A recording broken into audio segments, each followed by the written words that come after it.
Durante las últimas semanas, la Plaza México ha estado en la polémica y se ha convertido una y otra vez en tendencia a través de las diferentes redes sociales, por lo que ha venido ocurriendo como tendencia en muchos lugares del país y en varios puntos también del mundo, que es la suspensión, la eliminación de las corridas de toros como un espectáculo que pues poco a poco se va extinguiendo, pero en este lugar ha estado pues habiendo una fuerte resistencia debido a diferentes tipos de intereses que se mantienen en la discusión. Hay muchas personas que están a favor, no lo podemos negar, y también hay personas que están en contra, y la realidad es que en esta historia alguien va a quedar inconforme, no hay de otra.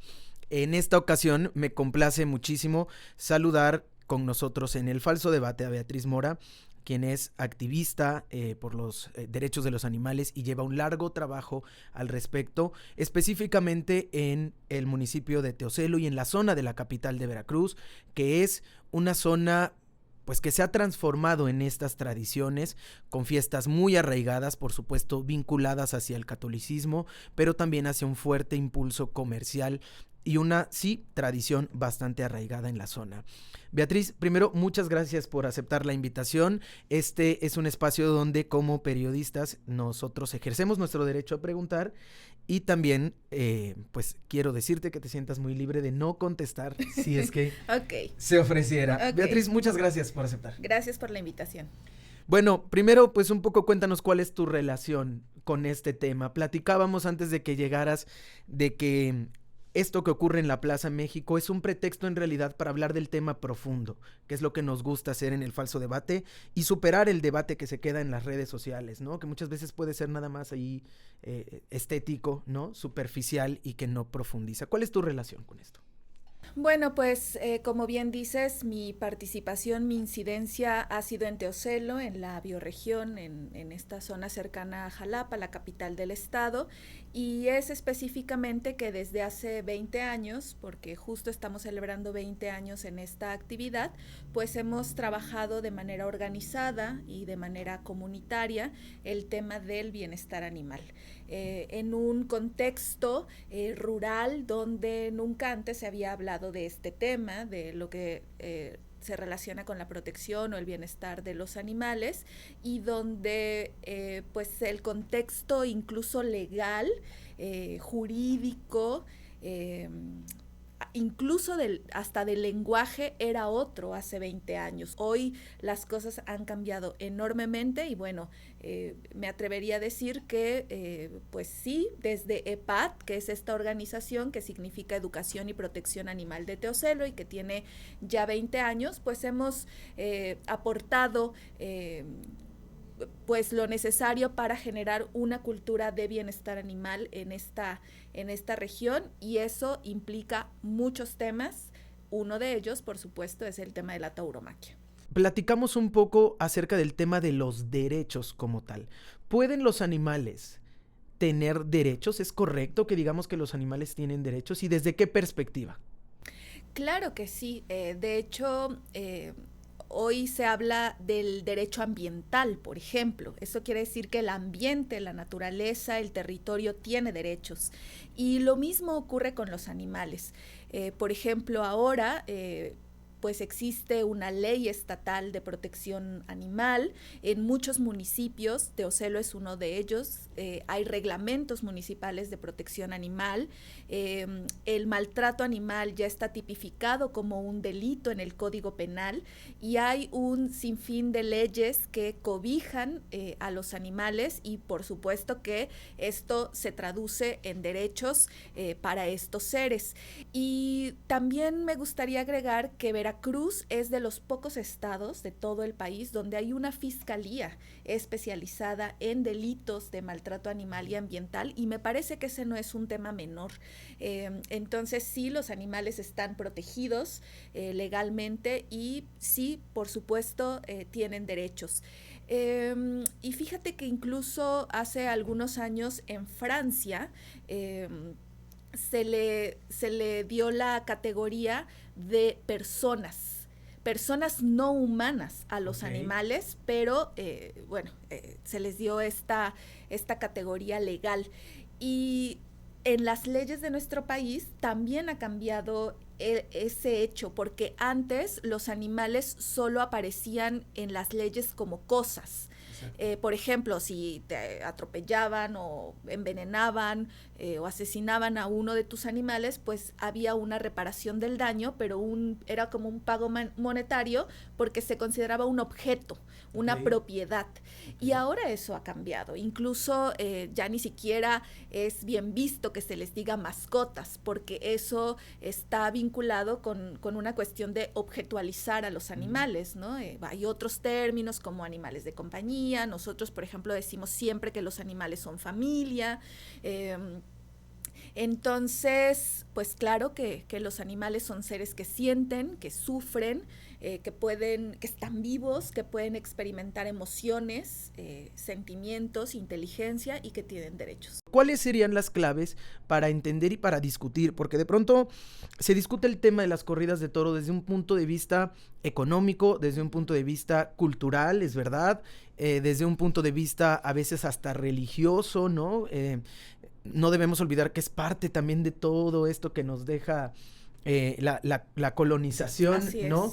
Pero, ¿cuáles serían las claves para entender o poder ver desde otra perspectiva este tema? No sé, yo respondería que la clave es, por ejemplo, una sumamente importante, es que estamos en un momento como civilización que no podemos seguir promoviendo, financiando, asistiendo a espectáculos donde la diversión de las personas, el goce de las personas es a costa del sufrimiento, de la tortura y del asesinato de otros seres, a los cuales se les utiliza únicamente para diversión. Creo que ese sería un punto importante. Yo estoy haciendo un poco aquí de abogado del diablo porque personalmente nunca he disfrutado del tema de los toros, nunca se me ha antojado, la verdad, personalmente no, pero conozco a mucha gente que sí, tengo familia a la que le gusta, que lo disfruta, tengo amigos que lo disfrutan, David disfruta mucho de las corridas de toros y en 14 años de amistad es un tema que nunca hemos podido conciliar, ¿no? Afortunadamente, y esto para cualquier persona que nos escuche, sepan que podemos ser amigos de gente que no piensa como nosotros, ¿no? Pero es bien interesante poderlo reflexionar desde un punto de vista en el que se pueda construir algo. Y yo decía al inicio de este episodio, cualquier decisión que se tome para el caso de la Plaza México va a dejar inconforme a un sector. ¿Qué dirías ante las personas que hablan del tema económico en torno a toda esta, pues es una industria en realidad? El espectáculo, o como tú dices, la industria o la afición taurina, yo sí creo firmemente que va en decadencia. Es un espectáculo que con el paso de los años, que generacionalmente se va a erradicar. Es un poco como pasa con el tema de la cacería. Y yo lo he visto en la comunidad, o sea, en Teocelo antes había club de cazadores, salían las familias a cazar, pero finalmente y generacionalmente esto cambió y ahora los hijos y los nietos están diciendo, no vamos a ir a cazar animales, aunque mi papá y aunque mi abuelo lo hicieran, no vamos a cazar animales, ¿no? Y creo que lo mismo puede ocurrir con el tema de las corridas de toros, o sea, sí creo que, no creo, estoy segura, las encuestas dicen que las personas que asisten a las plazas de toros, a las corridas de toros, son personas, principalmente hombres, de 50 años en adelante. Para los jóvenes, por supuesto que van, pero ya no es tan atractivo como para las otras generaciones. Y también hay una vinculación entre la corrida de toros y la cuestión patriarcal. Hay análisis muy interesantes de cómo se vinculan las corridas de toros con el patriarcado. ¿Quiénes son los toreros? ¿Quiénes son los que asisten a la plaza de toros? Tiene que ver con también con una cuestión de violencia, como en el caso de la cacería. ¿Quiénes son quienes cazan? ¿No? Claro que hay participación de mujeres, pero es mínima. ¿cómo lograron en el caso de Teocelo? Para quien nos escucha fuera de Veracruz, Teocelo es un municipio muy cercano a Jico, que es pueblo mágico y que tiene una larga tradición de vaquilladas y todo esto, pero sí, pero en Teocelo se logró erradicar. Y en Jico parece que hay algunas cosas que empiezan a ceder, por lo menos a la vigilancia, por lo menos a que vayan a observar, pero se siguen llevando a cabo. ¿Cómo lo lograron en el caso de Teocelo? ¿Cuáles son las teclas que hay que tocar? Antes de responder esto, ya me acordé de la tercera pregunta que me hiciste y que tengo una respuesta y la había perdido. Es el tema de que es un negocio. La tauromaquia, que es una empresa, que es una industria, dijiste, y que uno de los argumentos más fuertes para defender la tauromaquia, pues es que sostiene económicamente a muchas familias.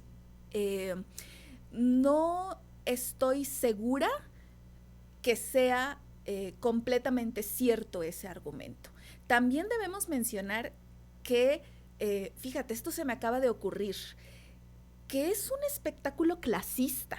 ¿Quiénes van a la Plaza de Toros? Es que no es barato ir, no cualquiera puede pagar un Claro, boleto. y también tiene que ver con una cuestión, ¿sabes? Más allá del dinero, con una cuestión como de estatus, como una cuestión de farándula, de poder, de salir en las revistas de sociales con el sombrero y el puro. Y además, a ver, hay 8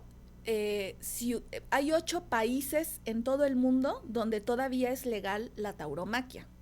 Perdón, las corridas de toros. México es uno de ellos.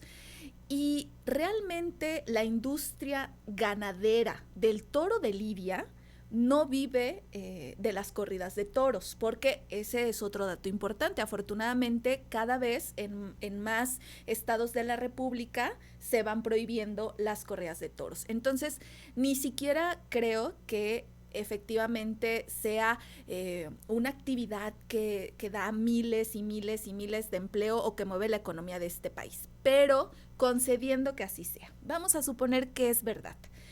La piratería, por ejemplo, es uno de los mayores negocios en este país. Las armas, la trata, la guerra. La droga, todo esto.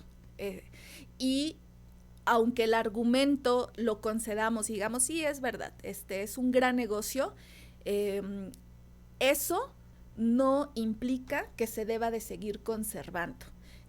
Porque, bueno, ahí hay que poner las cosas sobre la balanza y decir qué queremos para una sociedad pacífica, justa, humanista, sobreponer la cuestión económica o sobreponer una cuestión de empatía mínima con el sufrimiento de los animales.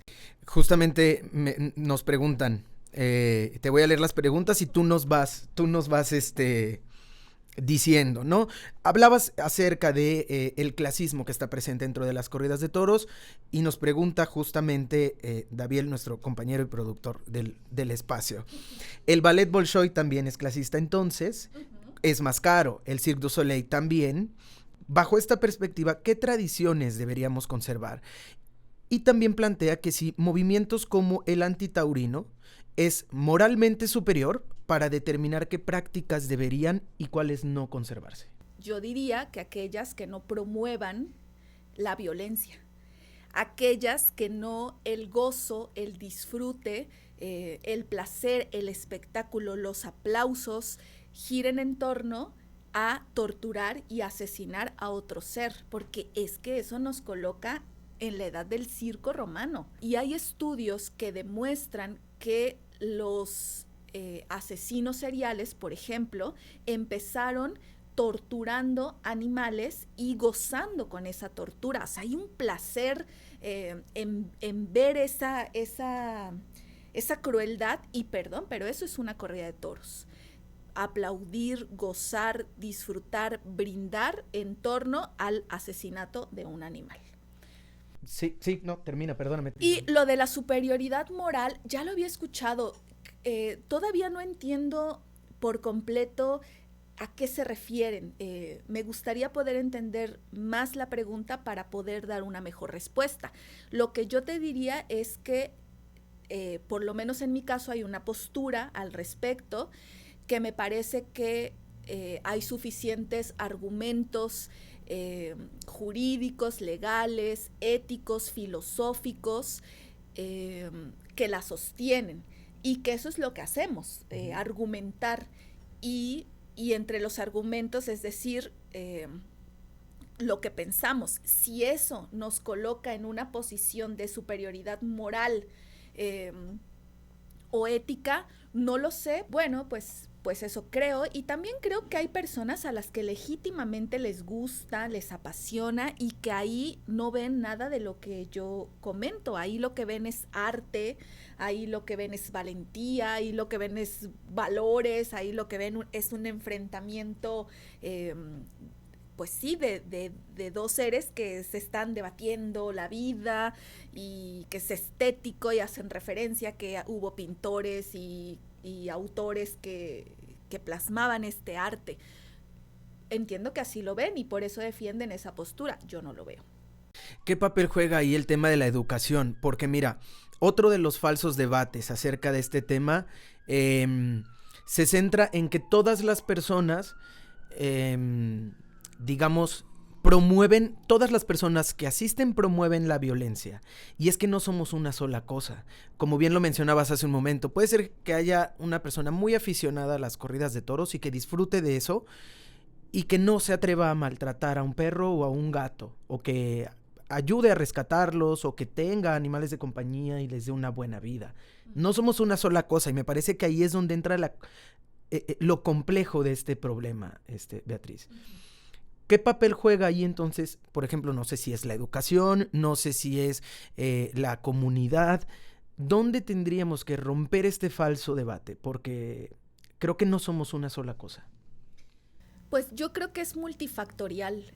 Así como la violencia es estructural, y hay toda una estructura que nos educa, que nos normaliza la violencia, en las canciones, en los espectáculos, en los chistes, en los medios de comunicación, o sea, es todo un sistema, toda una estructura que nos incita, que nos promueve la violencia.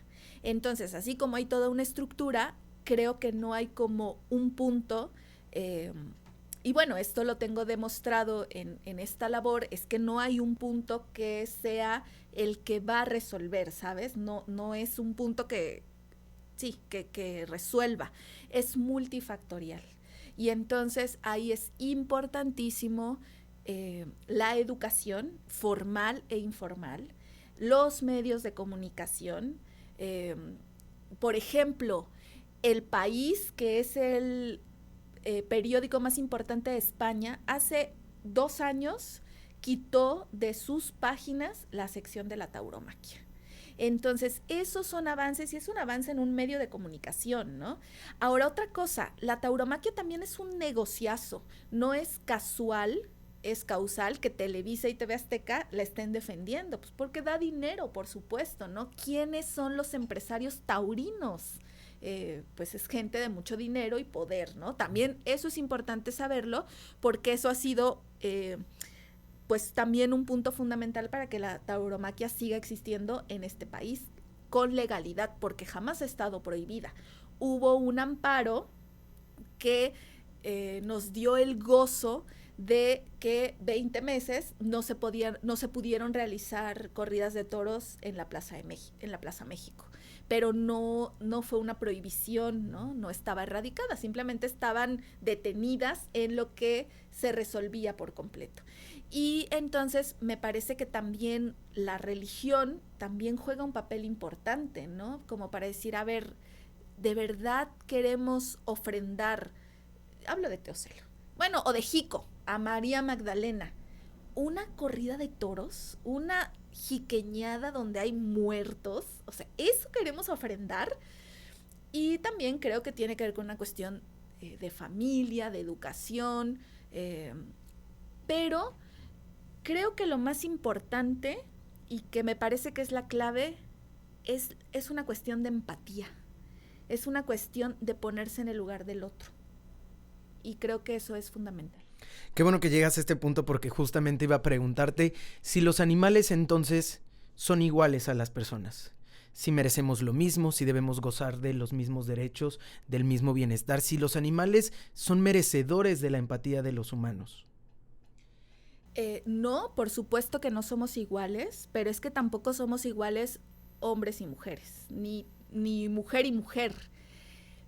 Pero más allá de cualquier discusión de si deben tener derechos, de si somos iguales, creo que la clave está en que está demostrado. Bueno, a ver, es que esto lo decimos un poco para fundamentar, ¿no? Que hace 10 años en la Declaración de Cambridge, científicamente está demostrado que los animales tienen la capacidad de tener inteligencia, emociones, sentimientos y de sentir dolor, placer y sufrimiento. Porque bueno, claro, también están los argumentos que dicen, pues sí, pero es que las personas comen carne y ahí también hay una matanza y si aquí se mata un toro, allá se matan 100,000 pollos. Es verdad, pero es completamente diferente en categorialmente hablando un tema con el otro. O sea, en el tema de las corridas de toros es un tema de espectáculo, donde hay cientos de personas divirtiéndose, gozando, aplaudiendo, disfrutando, poniendo al torero como si fuera un héroe. O sea, es algo completamente diferente al tema de la cadena alimenticia, ¿no? Que podría ser para muchos incluso una cuestión natural. De nosotras y de nosotros depende que un espectáculo así pueda erradicarse o abolirse más rápido y de mejor forma, por supuesto que lo vamos a hacer. Y el caso de Teocelo es un ejemplo concreto de cómo una lucha que no fue fácil, que costó mucho trabajo, muchos años, pero finalmente lo logramos. Y creo que con las corridas de toros también se va a lograr. ¿Y lo lograron por la vía legal o por la vía social? ¿O por cuál fue, digamos, lo que detonó que ya no se hagan las corridas? Las vaquilladas. Pues también fueron muchos factores. O sea, sí fue la labor que hicimos desde EPAT con varias actividades o manifestaciones. O sea, por ejemplo, cuando antes de las vaquilladas, pues nos poníamos a hacer performance y a repartir folletos donde decía, esto es tortura, esto no está chido, esto no. Por ejemplo, manifestándonos antes de la vaquillada con nuestros cartelones, ¿no? Diciendo, no más vaquilladas. En su momento eso funcionó, pero también mandando muchos oficios. Yo me acuerdo que le mandé un oficio a Fidel Herrera diciendo, señor gobernador, por favor, ayúdenos a prohibir esto. No funcionó, pero decía, pues nada pierdo con intentarlo, ¿no? A todos los alcaldes que pasaron, me fui a sentar con ellos y les dije, miren, no puede seguir ocurriendo por esto y por esto y por esto, y todos me dijeron que no, todos. Posicionando el tema en los medios de comunicación. Recuerdo, por ejemplo, a Rubén Espinosa, que hizo varios fotoreportajes de lo que ocurría en las vaquilladas. Entonces, claro que la gente al ver esas fotos, me acuerdo que en una de las últimas vaquilladas, un tipo que iba drogadísimo al espectáculo, le echó a su perro pitbull a una vaquilla, ¿no? Entonces todo eso se documentó, se posicionó en medios, y entonces la gente empieza a decir, ¿en serio? ¿Esto es lo que queremos en Teocelo? Y pues un trabajo de recolectar firmas, de ir a hablar con el sacerdote, de hablar con líderes y lideresas para decirles, oigan, estaría bueno que levantaran la voz y que dijeran que no, de ir a hablar con vecinas y vecinos de la calle diciendo, oye, y si te rompen el cristal, ¿quién se responsabiliza? No, pues nadie. Oye, pero pues entonces no permitas que se haga aquí, y logramos que pusieran carteles que decían, en esta familia no estamos de acuerdo con la vaquillada, o cualquier daño a esta propiedad responsabilizamos al comité organizador. Aunado a todo lo que ya te he contado y a tantos años de sensibilizar y hablar del tema, fue que se prohibieron las vaquilladas en el estado de Veracruz con la modificación que se hizo a la Ley Estatal de Protección Animal, y fue la conjunción de todos estos elementos que logró, que ayudaron para que se lograra que desde hace 8 o 9 años ya no haya vaquilladas en Teocelo. ¿Es correcto calificar de violenta a una persona que disfruta de la tauromaquia? Ha habido pronunciamientos por parte de algunas organizaciones. Yo sé que en la lucha, en todas las luchas hay un montón de personas que piensan diferente y probablemente tienen un objetivo común. ¿Tú considerarías que son violentas las personas que acuden a las corridas de toros? Yo lo que consideraría es que disfrutan de la violencia, gozan con un espectáculo violento. Y creo que también eso va vinculado con la personalidad. Para mí sería fácil inferir, pero posiblemente estaría cayendo en una falacia, que hay una línea muy delgada entre gozar con esa violencia a ejercer esa violencia. No lo sé, habría que preguntarle a una persona especialista en el tema. Pero, por ejemplo, David Feitelson, que ha sido la voz en estos medios contra la tauromaquia, él dijo algo y bueno, se le fueron a la yugular y yo dije, creo que tienes razón, son unos sociópatas. O sea, ¿qué tiene que tener alguien en su cerebro, en sus emociones, en sus pensamientos para gozar de ver cómo atraviesan al toro, cómo se desangra, cómo se arrodilla, cómo babea, cómo se muere? Cerraría mi participación diciendo que hay tanta violencia en el mundo, en el país, en el estado, en nuestra región, que me parece que es un deber moral construir individual y colectivamente una cultura de paz. Esta es una reflexión que nos va a dejar seguramente pensando. Yo quisiera, nada más para concluir, decir que nuevamente sí se puede construir, sí se puede tener amistad con gente que opina y piensa y disfruta de cosas diferentes que nosotros, que así como la violencia hacia los animales no se debe promover, tampoco la violencia entre personas que pensamos diferente. Este es un espacio donde usted que nos escucha puede tener toda la libertad de no estar de acuerdo con ninguno de los dos presentes en esta mesa y les vamos a agradecer sus comentarios, que también vamos a estar muy pendientes para darle seguimiento a este tema. Muchas gracias por su escucha y gracias, Beatriz, por acompañarnos. Gracias por la invitación. Y nos vemos y escuchamos en un siguiente episodio.